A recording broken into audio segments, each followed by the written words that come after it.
Hello hi नमस्कार जय जगन्नाथ मु सुनीता मोर छोट मिनी ब्लॉग को आपण मानक स्वागत। तो आज दीपर खाइबा मु कौन बनई तो देखो डेरी कहीं आसन देखा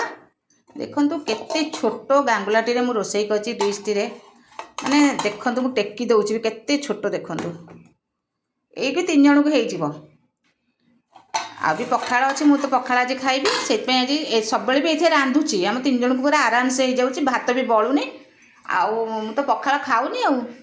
ता संगू करची गोटे डाली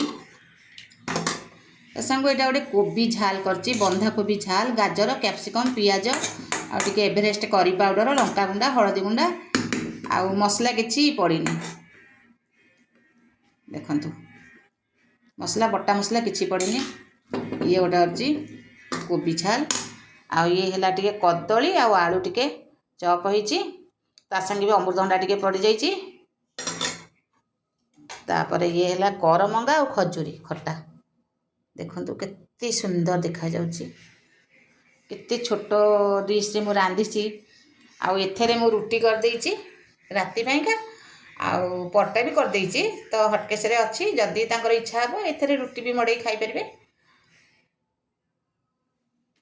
आउ किछि मु आज करिनी एई सब खाइबा आज मु दी परे बनईची मेन टिके कदली आलू टी चपटा को टिके टेस्ट करदबा बहुत बढ़िया लगुच बहुत टेस्टी अच्छी यहीटा आग खाईदेवी तापर पछरे टाइम हेले खियाब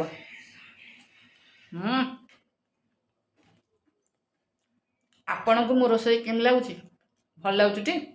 जल्दी भल लगुच लाइक कमेंट शेयर करदे। रोची बाय।